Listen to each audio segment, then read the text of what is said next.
Japan और इसकी संस्कृति के बारे में 10 अजीब और रोचक तथ्य। जापान अपने आप में अनूठा है और आकर्षक संस्कृति और सामाजिक प्रतिमानों का दावा करता है जो दुनिया में कहीं और नहीं मिल सकता है। इसके अलावा भले ही जापान पृथ्वी पर सबसे सामाजिक और तकनीकी रूप से उन्नत राष्ट्रों में से एक है, यह अपनी अज्ञात संस्कृति और नियमों के लिए भी लोकप्रिय है।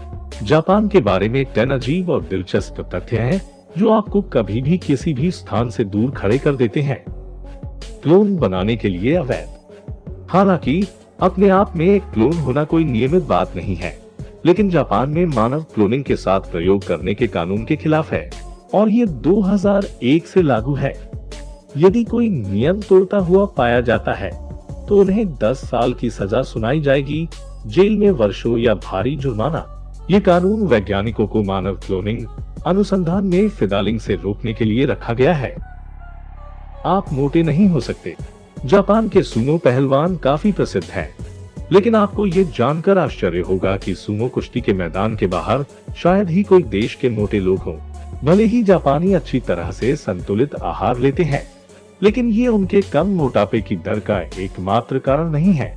कथित तौर पर 2008 में ताबू कानून के अनुसार सरकार उन लोगों की कमर की निगरानी करती है जो 40 साल के हो जाते हैं ताकि आप स्वस्थ रहें।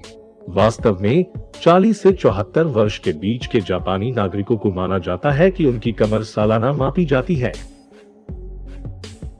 लोगों को गाड़ियों के अंदर धकेलने के लिए काम पर रखा जाता है। टोक्यो में लगभग 57% लोग सार्वजनिक परिवहन का उपयोग करते हैं, जिससे बड़े पैमाने पर कम्यूटर संघर्ष होता है। अगर रिकॉर्ड पर विश्वास किया जाए तो अधिकांश रेलवे 100% से अधिक की क्षमता से अधिक परिचालन करते हैं। इस स्थिति से निपटने के लिए शहर में भी भीड़ भाड़ वाले घंटे के दौरान लोगों को ट्रेनों के अंदर धकेलने के लिए ई ट्रांजिट पुशर से किराए पर दिए जाते हैं। वेंडिंग मशीनें जो लगभग सब कुछ बेचती है।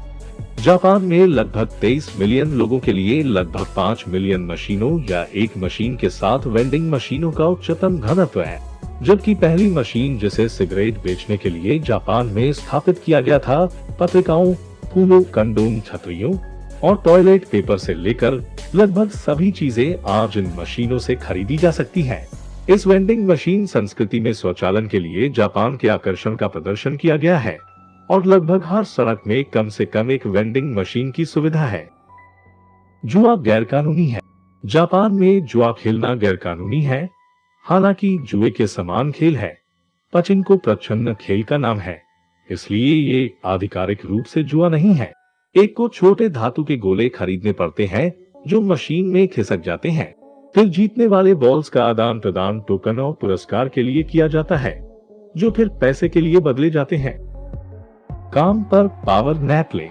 काम के बीच में झपकी लेना प्रोत्साहित किया जाता है क्योंकि उनका मानना है कि इससे वर्क फ्लो और गति में सुधार होता है। इसका मतलब ये भी है कि आप अपनी नौकरी के लिए समर्पित हैं और अपनी नौकरी के लिए लंबा और कठिन काम किया है। कुछ लोग इसे नकली भी कहते हैं।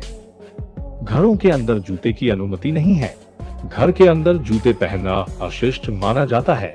वास्तव में एक घर में प्रवेश करने से पहले आपको एक जोड़ी चप्पल दी जाएगी और वहां अपने जूते उतारने के लिए कहा जाएगा। ये जापानी रिवाज उन दिनों में वापस आ गया जब जापानी फर्श पर बैठकर खाना खाते थे और गंदे जूते नहीं चाहते थे कि वे उस जगह को बर्बाद कर दे जहां उन्हें खाना चाहिए था। पेनिस त्योहार। लिंग और महिला प्रजनन क्षमता को मनाने वाला कन्मारा मत्सुरी उत्सव हर साल आयोजित किया जाता है। यह अप्रैल के पहले रविवार को जापानी शहर कावासाकी में मनाया जाता है।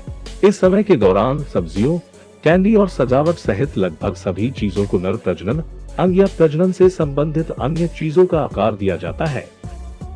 गंदे नूडल्स को विनम्र माना जाता है। जापान में नूडल्स को पतला करना विनम्र माना जाता है क्योंकि उनके अनुसार ये भोजन के लिए प्रशंसा दर्शाता है। तो अगली बार जब आप जापान में एक नूडल रेस्तरां में जाएं, तो अपने नूडल्स का पूरा आनंद लें। इस वीडियो में बस इतना ही। दोस्तों, अगर आपको हमारी वीडियो से कुछ सीखने को मिला है तो कृपया हमारे वीडियो को लाइक, चैनल को सब्सक्राइब करें और बेल आइकॉन भी दबाएं और अपने दोस्तों से शेयर करें ताकि हम आपके लिए ऐसी वीडियोज लेके आते रहे।